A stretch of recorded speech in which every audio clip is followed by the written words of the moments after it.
Hello and welcome to Levels Plus Whenever. This is a bit of a grab bag of an episode, so I'm not going to number it because it's just so many things. It's going to be predictions for 2026. It's going to be the games I'm most looking forward to in 2026, as well as the games that got away last year, 2025.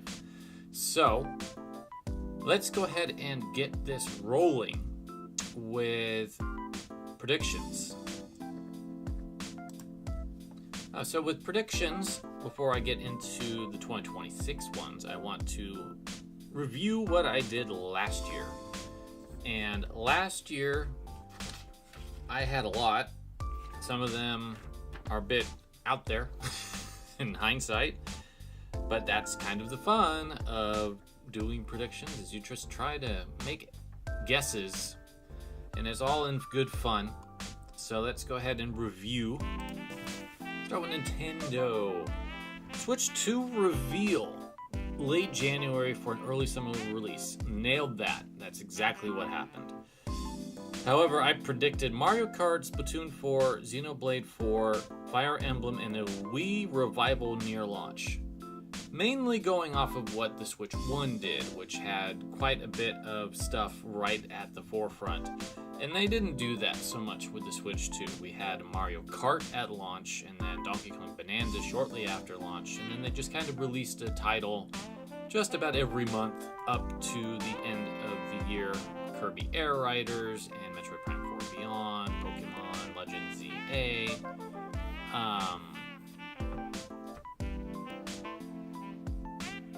a bunch of Switch 1 upgrades.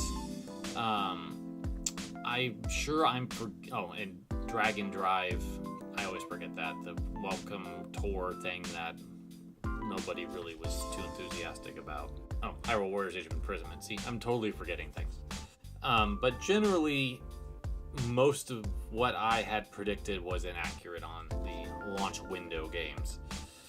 Mario and Zelda in the first year. Well, at the moment, we don't have confirmation of that. We don't know if there's a Mario platformer or Zelda, traditional Zelda, in the pipeline. Of course there is. We just haven't seen anything, or Nintendo hasn't said anything yet. I was correct on Metroid Prime 4 and Pokemon Legends being cross-platform. I had a Smash Ultimate Deluxe concept that did not happen at all. An Animal Crossing, F-Zero, and Mario Sports game for year 2. Well, we're getting a Mario Sports game for year 1 with Mario Tennis, Fever Tennis, or whatever they could. Mario Tennis Fever, that's it. Animal Crossing is getting a Switch 2 update with New Horizons, so I doubt we're going to get an Animal Crossing in the near future. And F-Zero is just, not there. For Capcom, seeing some gameplay for Okami's sequel did not happen. Did not see the Mega Man Legends comp, but we're getting a Star Force comp instead, and a new game, so that's nice. And then Capcom Arcade Stadium 3 expands into 3D games. That did not happen, and I'm not sure if it will. Taito, I always throw something for the Eager 2 Mini on here, and this particular year I said something different, either like a new console or a mini system or like a specialty list of games. And that's basically what happened with the latter. We have a special Taito Eager 2 Mini collection with Technos and Data East games instead of Taitos, which is an interesting decision. And it sounds like they're not done because this is called Part 1. So we'll have to see what they ultimately do for 2026, which I have a prediction for that. And then in others, Skies of Arcadia HD did not happen. Chrono Trigger Remake in HD 2D did not happen. Last Story and Lost Odyssey get re-released somehow did not happen. Sunsoft revives Wing and Medulla. They did revive Ripple Island, but they did not revive Wing and Medulla. Konami brings the 3D Vanias together, but no Symphony of the Night or Rondo. That did not happen. I'm skipping the S&K note because if you paid any attention to what I do, you'll know why. And then my guess is for Street Fighter 6's season, was Makoto, Sea Viper G, and Jin Kasama. I got Sea Viper right. Okay, that was last year's. Let me pull up this year's, and I've written a lot more because I feel like I've got some ideas. I think we're going to see a new Mario platformer come out by the end of the year. I think we're going to get that Smash Ultimate upgrade, but it's a Switch 2 edition. It's not deluxe. They're not adding any new characters, but they will add a few retro stages that weren't in the original Smash. Nothing new. They'll bring in a little bit more music, but no characters, no new items, no new assist trophies, no new spirits. It's just going to be a few more retro stages, some new music across the board, and visual updates and a better frame rate, which it already has a good frame rate, and maybe even better online. That would be a great thing for them to focus on. They will subsequently announced that the new Smash Brothers game won't happen until 2028. I think Xenoblade 4 might show up by the end of the year. I just feel like Fire Emblem Fortune's Weave is going to be my game of the year. I'm just saying that right up front. I think we'll get some Mario Kart World DLC. That's paid. I think the Switch 2 is going to go up in price in 2026, regrettably. I think there's going to be a continued push for Amiibo. I think that we're going to get more Fire Emblem, more Xenoblade, more Mario Kart, and Splatoon Raiders, and I think Kirby Air Riders is going to get some more too. So I think there's going to be at least 20 new ones over 2026, matching with some games that are already out and some that are about to come out. I think that Nintendo Switch Online will get the DS as a new system, but not the Wii. I think we'll be surprised to learn that the next Smash game, or the next Sakurai game, is not Smash. I think that he's got another project that he's going to work on that is very different. And then maybe we'll have Smash become his focus in time for a 2028 release. Or Nintendo will go on without it. We'll find out. My 2027 predictions is that we'll see a new proper Zelda, but it won't come out until 2027. Splatoon 4, separate from Raiders, will be 2027 to give Raiders some time to breathe on its own. Mario Golf will be announced, but will come out next year. I think they could be a Hotel Dusk remake with Last Window included for early 2027 as kind of a stopgap in January, February when it's usually quiet. And that's it for those. And then I don't think we're going to see anything new for Metroid or Pikmin for 2026. They're going to be silent. Capcom. I think that Mega Man Legends comp is going to happen this year, either by the end of the year or early 2027. They're going to revive Strider somehow. That could be as simple as re-releasing a game. That could be a brand new Strider game. That could be Strider showing up in something else randomly. But Strider will be revived somehow in 2026. Requiem, Resident Evil Requiem, will have a third playable character that they haven't announced yet. And they're not going to announce until the game launches, because it will likely be a DLC campaign for a character that is in the story but isn't playable. And I think the rumors are accurate. I think it's Rose. I think Rose made enough of an imprint in her DLC campaign in Village to fit into a role into Requiem and continue kind of being that type of character. We'll see. I also think we're going to get a Code Veronica remake confirmed, but it won't be out until probably 2027. And then we'll finally see Okami in gameplay form, probably at one of Jeff's things. For Taito, I think we're going to get a new Taito collection specifically for the Igra 2 Mini. And I also think that Elevator Action is going to get a new game of some kind. It's going to probably be retro instead of based on returns. But that's okay. That's just my current thought. For everyone else, Skies of Arcadia HD, that flag will never stop flying in Levels Plus land. Chrono Trigger, I've expanded this. I'm not sure if we'll see a remake, a remaster, or a port at this point. So when I say remaster, I mean HD 2D like I predicted last year. Remake would be something like completely redone in 3D. Port would just be simply plopping the Super Nintendo version somewhere on NSO. The Steam version being just slapped onto consoles. Somehow Chrono Trigger is going to show up. That's my thought. Don't know how, but I have a feeling that it's gotten into Yuji Ori's ear that we want it. So something's going to finally make that happen. Konami's going to announce another shoot-'em-up collection with M2. It's not going to be Gradius, though. It's going to be one of their other series. I think it's going to be a cute-'em-up. I think it's going to be Parodius or Twinbee. I would love Parodius because Konami has basically left that to wither on the vine for years.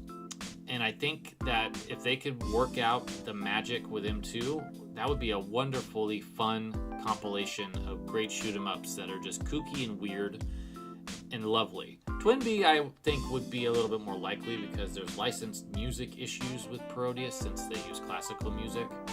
But either way, I think that Konami's going to probably do another shoot-'em-up collection with M2. They're also going to announce a remake of Symphony of the Night that no one wants. Street Fighter VI Season 4. So we know Alex and Ingrid are coming following Sagat and Crimson Viper. So I've made a decision to include Makoto and Rose as my Street Fighter picks, but I feel like even-numbered seasons are going to have guests. And the other fighting game that Street Fighter is crossed over with is Tekken. So I think we're going to have 2 Tekken reps show up. And I think it's going to probably be in a similar situation with Fatal Fury, where it's going to be a male and a female character. And I have a feeling it's going to probably be Kazuya or Jin, or Nina, or Reina. Even over some of the more legacy characters, because she's just the hot new character that's kind of the villainous. So that's my thought for Season 4 Street Fighter VI, which I imagine will be announced around Summer Games Fest, because that's been consistently what they've done. Tango Project's next game will be Shatterhand, not SEAT/Final Mission. Half-Life is going to get one and all of the 2 variants put together into a collection on the Switch 2, similar to how they did with Portal. And it's just going to show up. It's just going to be a shadow drop at a Nintendo Direct at some point, just like Portal was. Sony's going to release Nothing I Care About beyond Marvel Tokon. And while on the subject of Tokon, I think that their first 6 months of trying to hype up the game have been terrible. And they're going to start sharing characters, but they're going to do it at a glacial pace, and it's going to be agonizing. I'm going to pick 4 characters, which will put them up to 12. And then they're going to just release the game and probably like double that and show everybody at launch what the other 12 characters are. And it's like, why are you doing this? Arc System Works in Sony. This is horrible. But they're going to show off 2 characters at a time at State of Plays. They're going to show off Scarlet Witch and Wolverine first, and then they're going to show off Lady Thor and Loki at another State of Play, and then they're going to release the game sometime at the end of the year, and we're going to find out what the other 12 characters are at launch. And it's going to be a casebook example of how to not market your video game. Especially fighting games, where roster really matters. Okay, that is my predictions for 2026. Let's move into the games I'm most excited about for the year. I want to talk about 15 games coming out next year, hopefully, fingers crossed, that have caught my attention in some way or another that I would like to play. Fire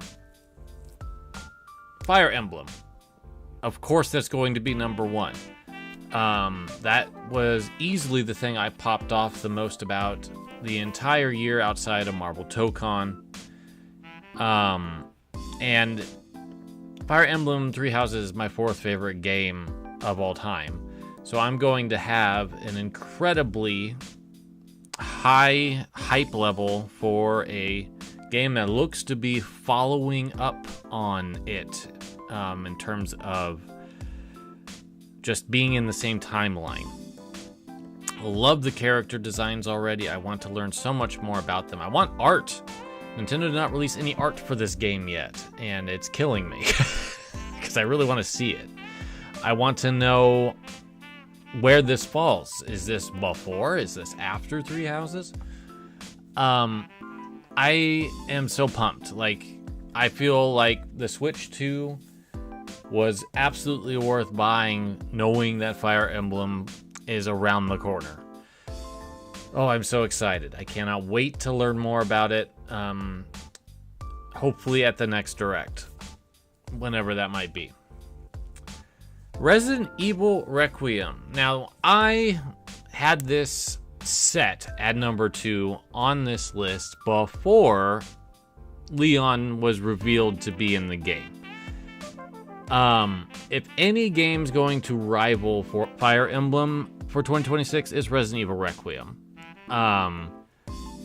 I think that the approach they have with Grace being survival horror and Leon being more action could be promising, as long as it doesn't fall into RE6 lands of way too much compartmentalizing each character's area of expertise to try to make that section appeal to one particular group of people when ultimately none of them appeal to me at all.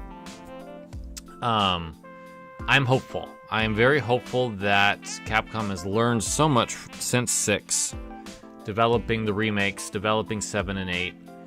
I do feel that 7 and 8, while good, fall a little too far outside of my Resident Evil fandom to appreciate beyond what I've watched or played. I'm hoping that with Requiem pulling in Leon and possibly Sherry on comms, that this feels more connected, because really the only connection that the Winters saga had to past games was Chris, and Chris is my least favorite major RE protagonist. I'm really hopeful, and it's not going to be a long wait. February's not that far off. I'm very, very pumped to play it. First indie game on this list, and one that deserves to be this high. I loved Spiritfarer. I adore Spiritfarer. It is one of my favorite indie games of all time. Thunder Lotus went on to make some MMO Hades-like following that, but they seemingly have redirected back towards something that will appeal to me, and that is an action game that is even more narratively driven and just absolutely wild looking with At Fate's End. This game is gorgeous. I cannot wait to step into the protagonist's shoes. I can't remember her name, and learn about her and her story. And the cool thing about it is you kind of get to dictate what that story is. So if you want there to be some rivalry between her and some of her siblings, you can do that, or you can try to mend fences, you know? I think that's a really cool take on this particular genre, because you don't usually get that with action games.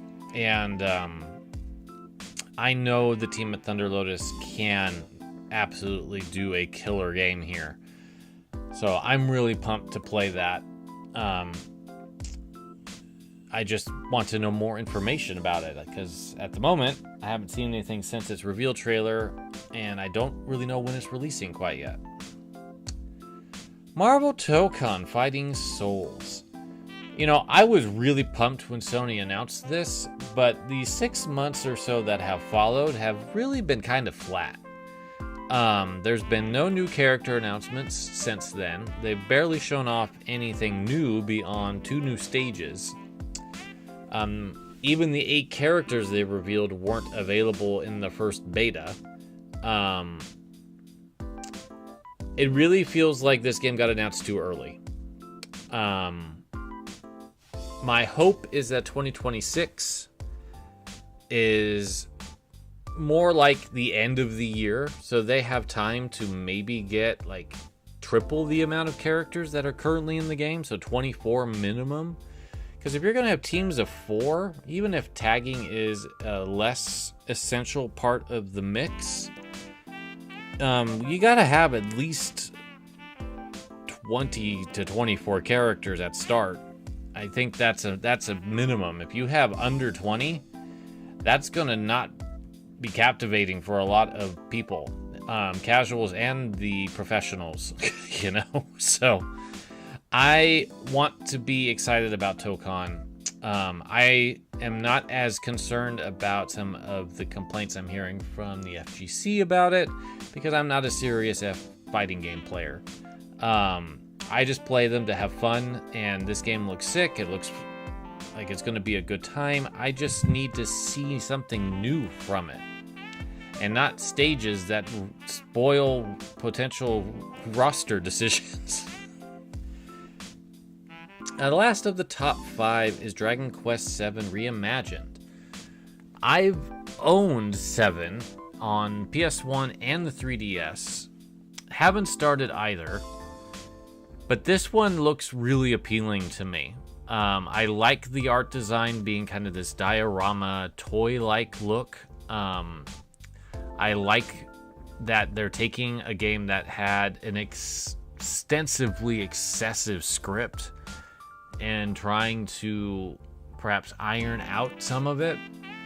I like the way that the combat's looking. I just feel like this could be the definitive 7 for me personally, and I'm hoping that it is. I would love to see something on 12, but that doesn't seem to be in Square Enix interest at the moment to share much on that. They're just too busy rolling out a gazillion reimaginings and remasters. So, which I'm not complaining about. The HD 2D Dragon Quest games have all been pretty solid. So, just an interesting thing to note. Moving into the second row, we have Abyss Cross Zero. It's been a little while since I've thought about this game. Let me remind myself what game they worked on before. It was Unsighted. This game looks like a really sick action game that I'm super pumped about. I saw it in 2024's Summer Games Fest shenanigan somewhere. I don't remember quite where. It was absent this year, but it's supposed to come out in 2026, and I hope it does, because I'm really excited about it. It's my second highest rated indie game for 2026 in terms of what I'm interested in. It looks super sick. It's going to be a really cool time, I feel. I need to watch the trailer again because it's been a while. Really pumped to play that. Splatoon Raiders. I actually forgot about this game. Because Nintendo just dropped it on their Nintendo Today app, and then subsequently hasn't said a peep about it since. Apparently this is a very different style of Splatoon. And I imagine that at the next Direct we'll get more information about Splatoon Raiders. It doesn't seem like it's going to be the multiplayer element that the series has been known for, outside of maybe a co-op option. I am very curious, but honestly, I had to rethink this list a little bit because I was looking at it before I started recording. It's like, there's something missing. Oh, the Splatoon game they announced that they haven't said anything since. Mina the Hollower. This was supposed to come out in 2025. They had to last minute delay it into 2026. I want to support Yacht Club because Shovel Knight and everything that encompassed truly was a work of love and passion from that team. And I think Mina's doing the same thing for Zelda likes.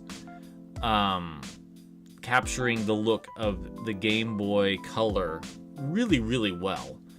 I'm really excited to give this one a go when it finally comes out. And Yacht Club is just an incredible studio as far as I'm concerned. And again, I want to keep supporting them because they're really putting a lot of their studio's future into this game. R-Type Tactics 1 and 2 Cosmos. This game has been sitting in like a dead zone for like 3 years. I want to say it got announced in 2023. People could pre-order in 2024, and they postponed it late 2024, and we haven't seen much on it since. Supposedly it's coming out in 2026. Supposedly. I've heard really good things about the original Tactics. 2 was only Japanese originally. But I do like the aesthetic of R-Type, and I've enjoyed the shooters I've played of R-Type. Outside of Final I felt was a little bit just not my jam. But I hope that Tactics turns out well.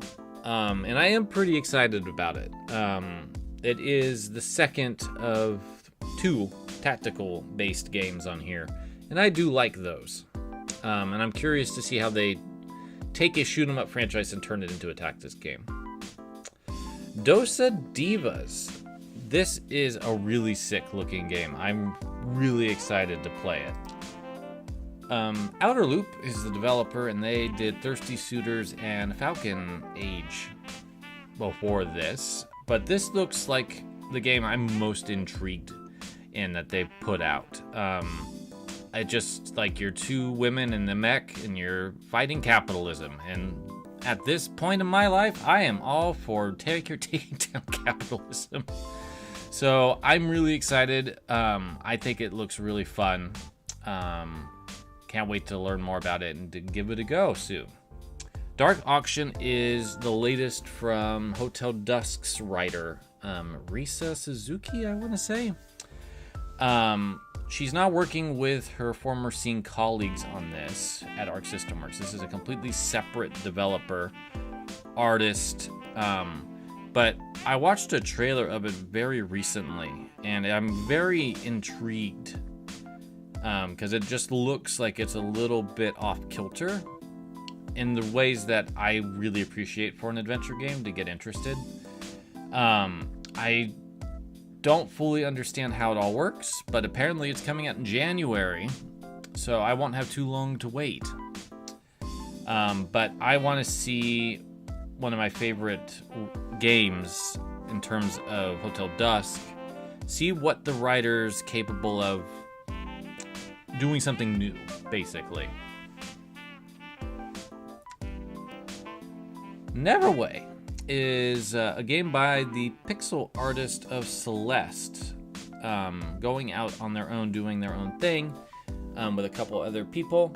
I don't remember if Lena's doing the music, but this game has some very incredible jaw-dropping sprite work, and is going for a very distinctive look with a limited color palette, but going from like a real life sim into a dark abyss dungeon crawler as you go through each day sounds really intriguing to me, and I really want to know a lot more about this game, so it's one that I'm pretty excited about. Dench Attack. This is a game where you are a young woman and you possess a train, it seems, and you control the train in a Tony Hawk-like manner to do sick tricks and fly through the city. Just based on the one trailer I saw. And it looks really fun. It looks out of control in the best ways. So I'm pretty excited about trying that one out when I can. Prisma. This is the latest game from the Criz Tales dev. And I have such feelings about Criz Tales because Criz Tales still, to me, is one of the most beautiful artistic games I've not enjoyed playing one bit. And it makes me sad because I feel like they had some really good ideas, but not the time to really implement them. And boy, the Switch version of that game was really unoptimized. I bet it runs better on the Switch too, but it just was like a slog every time I got into a battle. And that's not how you want to feel when you get into a battle in a role-playing game. You want to enjoy that as part of the experience and not dread it. Prisma is a game that's set in a totally different universe. You are characters that take photographs, but are ultimately like superhero-y types, if I remember right. It's been a little while since I've seen the initial trailer, and there wasn't much news on the game at 2025. But I want to give these devs another chance because I think they've got such a strong visual sense that really captures my attention. I really just hope that the gameplay can stand up to that same level. And last but not least is Sea of Remnants. This was at the same state of play as ToeCon, I think. And it just was like, what is this game? It seems to be like every game put into it. I haven't looked into it since then, but I remember watching quite a bit around the time, including some other trailers that came out. I am intrigued. I'm not sure if I'm going to buy it, but I am intrigued. Intrigued enough to put it on this list that I am interested to see what in the world the studio's doing. I would love to have a full-scale pirate adventure with a custom character that I can do whatever I want with and just be in this bonkers universe where it seems like anything can go and there's magic and looting and team building and all this stuff. It's like, it's got what would work really well to hook me. I just don't know if the team working on it has the chops to make it all click, but we'll find out soon enough. Alright, well, before we wrap this video up, I recorded the ones that got away, the games that I started in 2025 but did not finish. It ended up being really short, so I decided instead of creating a separate video just for that, to tack it on at the end of this, so that way I have like at least all of the random things outside of Dual Life Perspective that I do outside of my numbered episodes in one place. So here are the games that I just did not get through in 2025. Typically, I have written these in the past, but I have a lot of games to talk about, so I thought it would be more prudent to record versus writing. Let's talk about some games that I started in 2025 that I didn't finish, put down for some reason. There's a hard line between rows 1 and 2 and 4. That is to indicate ones I plan to come back to at the top and ones I don't at the bottom. And since I usually start with the ones that I plan to come back to, let's actually reverse order. And we'll start with the ones at the bottom. Because I can probably get through that pretty quick. Stories of Soul, or Stories from Soul, sorry, read that wrong. I mentioned this in the awards show, but basically I really felt like I was playing a game built with a lot of AI tools, and it bothered me a lot. I don't know if that's true. I don't know if that's accurate. I haven't done any real research. That was just my impression based on translation and wonky art that I came across in the first chapter. So I just felt like I was not doing myself any further service wanting to play that game. On top of that, the story was not really something that was kept catching my interest right off the bat. And I wasn't really super big on any of the characters. And if I'm going to be on a ship with these characters, I better like at least a couple of them. And even debatably, my character's girlfriend, I was like, I don't know how I feel. So I don't feel too bad about putting that one down and not having any plans to come back to it. Justice Ninja Casey. It was great to finally play something Sunsoft Japan made for the Super Nintendo. There was so few of those actually localized. Sunsoft notoriously, at a certain point, really shifted their operations to be two very distinctive studios. There was Japan that was kind of doing their own thing, and then there was the US branch that went ham on licensing IP, primarily Looney Tunes games. And that was really what Sunsoft published in the United States, was a bunch of Looney Tunes games, Arrow the Acrobat 1 and 2, and like weird obscure stuff that it co-published with Acclaim, like Scooby-Doo and Justice League.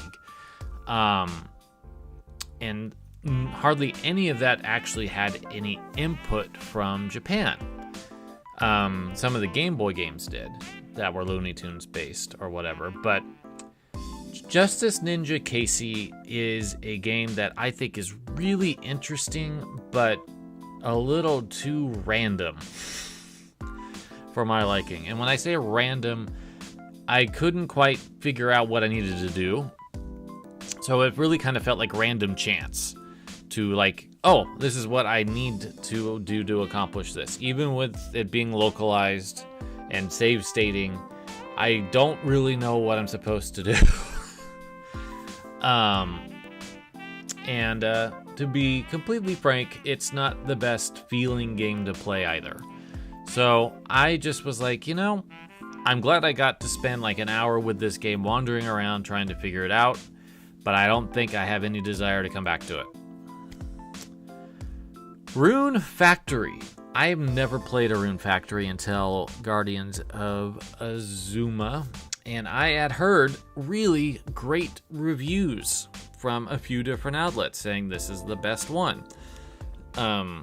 So I decided to give it a chance, and I walked away about an hour after starting it pretty meh. I'm not at a point in my life where typical shonen anime stuff, if that's what your game is primarily using as its narrative thrust is shonen anime tropes, I'm not going to probably get into it unless you do something really incredible with character design and or voice acting and or breaking the mold. This game doesn't do any of that. The character designs are fine, but generally, and the voice work was fine, but it wasn't doing anything to capture my interest. And then when the farming hit and I saw what I'd have to do, I just was like, nope, I don't have any investment in this. I'm done. So yeah, I think Rune Factory, if anything, really brought to light that I'm not the biggest simulation fan, especially when it comes to farming. I think Sakuna of Rice and Ruin's the only one that has managed to like really compel me with a farming mechanic, and I think it's because of how hardcore in depth they went with it. I just don't have any interest, to be frank. And I felt like the visual style was a bit flat. The music wasn't really doing anything to catch my attention. The battle engine didn't seem all that exciting. yeah. Just was not interested. A Double Dragon Advance. Again, this is another game I had heard a lot of good about, that this might be like the best actual Double Dragon game. And I think to some degree that might be true. I just hate running out of credits and they don't have a continue system. I'm just at a phase in my life that if I'm going to spend time with a game, I want to beat it. And if you're going to put obstacles in my way to make that hard, as in don't let me continue, I don't want to give you the time of day anymore. So when I ran out of lives in Double Dragon Advance and it just booted me back to the start, I pretty much shut it off and deleted it off my Switch. Shadow of the Ninja Reborn. I talked about this in the award show as well. I just feel like this was a really big misfire on Tango Project's part. I don't like the art design or the character design all that much. I don't like how the game looks all that much compared to the other games. I also don't really care for how it plays. I think that it's a very janky feeling game that feels worse than the NES original, which is not a great place to be when you're remaking a game. Alright, moving into the games at the top of this list, the ones I plan to return to. Xenoblade Chronicles X Definitive Edition has a 60 FPS mode lurking inside of it that was there at launch, but they haven't updated the game to really take advantage of that yet, so I'm waiting for that. I'm hoping to get through 3 and X once those updates do happen, because those are a few of the games that actually haven't been optimized for Switch 2 the same way as others. I really would like to spend some time with Xenoblade, even if both of them are 100+ hour epics. Age of Mythology Retold. I need to get my keyboard and mouse to work with the PS5 because playing with a controller is not fun. Pac-Man World Repack 2. I was actually very pleased with this game. The little I played of it, I thought it was fun going through the first level. So I plan on coming back to that when I'm in the mood for a 3D platformer. Demon School. I played this for probably about 10-15 minutes. I'm really intrigued by it. I think it looks incredible, has a really great pumping soundtrack. I love the character designs already. I wanted to play Trails of the Sky first. Trails in the Sky first. Which I'm doing right now, which is why it's not on this list. And then I think Demon School might be the next role-playing game I jump into, because it'll probably be a bit on the shorter side. But I'm definitely intrigued, and it's very high on my list of things to play early in 2026. Final Fantasy Tactics, the LVLS Chronicles. I think somehow, magically, I'm in the right mindset to actually play this. I've tried on the PS1 twice and didn't hook me either time. This one, I actually am like, hey, I think that I've played enough different styles of game that I could appreciate it without wishing it was Ogre Battle or wishing it was Fire Emblem, which is great. Very happy about that. Dragon Quest Heroes 2. I like Musou spin-offs that combine franchises I like with that style of gameplay. This is an earlier one, and I feel in some ways that Nintendo's efforts with collabs have really marched this concept forward. And going back to Dragon Quest Heroes 2, which was arguably before Hyrule Warriors 1, even, is a little bit of a throwback for sure. It also kicked my ass on easy on the tutorial. So clearly I wasn't quite in the right mindset to get into this at that point, but I would like to give it another go and see if it's something that I actually want to continue trying to engage with, or if it's just like, you know, it'd be great if they did a Heroes 3. With all the things that they've added from Fire Emblem and Hyrule Warriors. I'm going to skip ahead slightly because on the subject of Warriors games, Hyrule Warriors Age of Imprisonment. I enjoyed what I had played so far. It's definitely a huge step up from Age of Calamity in terms of optimization. I think that it being a Zelda-focused game is also wonderful. That's really a big help, I think. So I'm looking forward to getting back into that. I did get Age of Calamity on the Switch once I got the Switch 2 when it was on sale with the DLC, and it does run so much better. So I will probably play that too at some point. But I definitely am a little bit more excited about Age of Imprisonment because it actually has relevance because it's actuality in the Zelda universe compared to Age of Calamity kind of being its own little guide-end situation. Lunar Remastered. I'm not 100% on board with how this game was remastered, but at the same time, they were smart enough to allow you to play the game in its original format. You heard me praise Final Fantasy Tactics for doing the same thing. So I can play with relatively old visuals if I wish. I might lose a couple concessions that the modern version has, but at least it's there. And it's got a different translation than the Working Designs one, mostly. It's kind of using that as a base, but heavily modified. So I'm excited to actually get more into Lunar. As long as it doesn't get too pervy, I'll be good. Just don't let that happen and we'll be fine. Ninja Gaiden Ragebound, I haven't really been in the right mindset for a super hardcore action game, and I totally forgot how it all plays, so I probably need to start from the beginning and refresh myself. Even with invincibility, I want to make sure I have all the mobility options and know what I'm doing.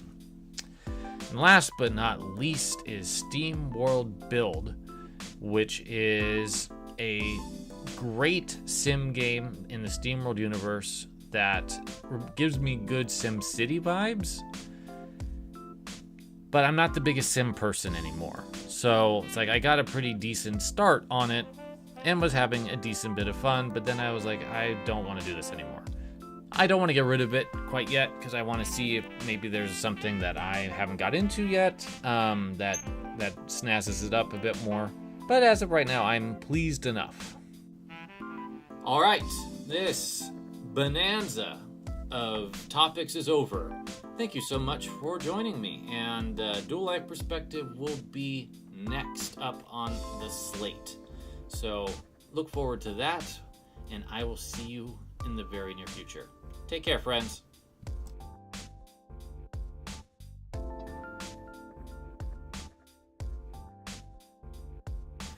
Xenochronicles X, or did I even say the whole thing? Wow, my brain just totally